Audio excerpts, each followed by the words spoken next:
Cloning.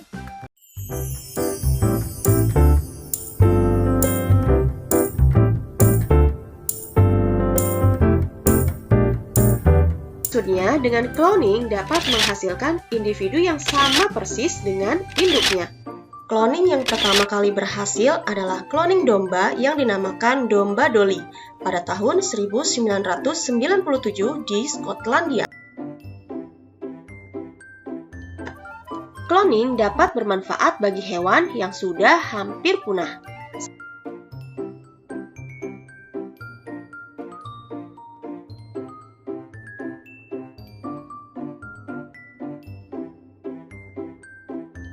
Yang kita bahas adalah cloning embrio. Nah, cloning embrio ini merupakan usaha yang dilakukan untuk menghasilkan individu baru dengan sifat genetik sama dengan kedua induknya tanpa melalui perkawinan secara alamiah. Jadi dengan teknik ini diharapkan dapat diperoleh hewan yang berkualitas baik dan berjumlah banyak dalam waktu yang lebih cepat ya.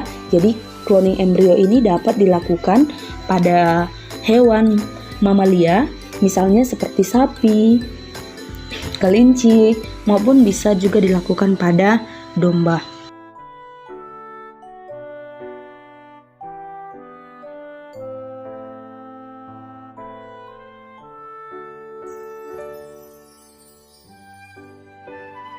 Kedua yang kita bahas adalah cloning transfer inti.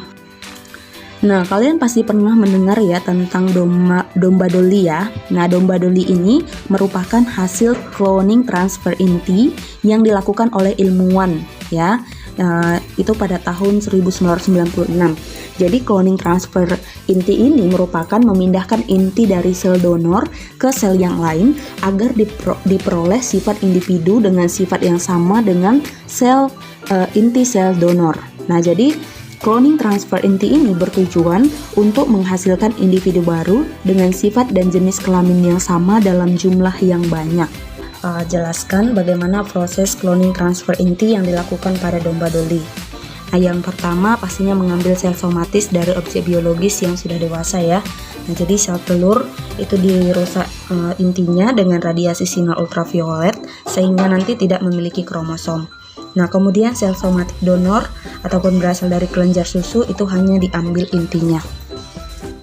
Kemudian menanamkan dalam sel telur yang sudah dibuang inti selnya. Nah, ditumbuhkan dalam sebuah medium dibantu dengan aliran listrik ataupun merangsang pertumbuhan sel itu ya, seperti yang sudah saya sampaikan tadi.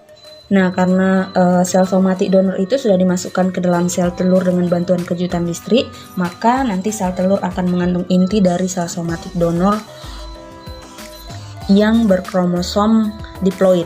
Nah, kemudian sel telur membelah beberapa kali membentuk stadium morula. Ya, morula kemudian diimplantasikan ke dalam rahim induk betina dan tumbuh secara in vitro ataupun in vivo ataupun di dalam uterus sehingga nanti menjadi bayi domba yang siap untuk dilahirkan. Jadi melalui transfer inti dapat diperoleh domba-domba anakan dengan sifat dan jenis kelamin yang sama dengan induk donor sel somatik. Cloning domba Dolly ini sel somatik donor itu sudah berumur 6 tahun sehingga domba anakan yang dihasilkan seolah-olah sudah berumur 6 tahun juga meskipun baru saja dilahirkan. Dinyatakan mengalami penuaan dini dan akhirnya mati pada umur 6 tahun.